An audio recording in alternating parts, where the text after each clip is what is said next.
ওষুধের থেকেও বেশি প্রয়োজন জনগণের দোয়া। এখানে যারা ডাক্তার আছে তারা এবং বিদেশ থেকে বিভিন্ন দেশ থেকে ডাক্তারদের পরামর্শ নিয়ে ওনার চিকিৎসা চলছে। আগে যেভাবে শুনেছেন বর্তমান স্থিতিশীল অবস্থায় আছে। সমগ্র দেশবাসীকে অনুরোধ করব দেশনেত্রীর জন্য দোয়া করবেন। সঠিক চিকিৎসা চলছে। বাহিরের প্রায় ৩-৪টা দেশের ডাক্তার এবং আমাদের দেশের এবার কেয়ারের ডাক্তার সকলের সমন্বয়ে ওনার চিকিৎসা চালু রয়েছে এবং সুচিকিৎসা চলছে। চিকিৎসার কোনো অভাব নাই, কোনো সমস্যা নাই। সবাই প্রচেষ্টা চালিয়ে যাচ্ছে। এখন প্রয়োজন সকলের দোয়া। আল্লাহ যেন তিনাকে সুস্থ করেন, আবার আমাদের মধ্যে ফিরিয়ে নিয়ে আসেন।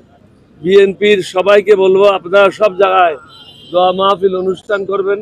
আমাদের দলের সবাইকেও বলবো দোয়া মাহফিল অনুষ্ঠান করে দেশনেত্রী বেগম খালেদা জিয়ার জন্য দোয়া করবেন। এখন প্রয়োজন সবচেয়ে বেশি ওষুধের থেকেও বেশি প্রয়োজন জনগণের দোয়া।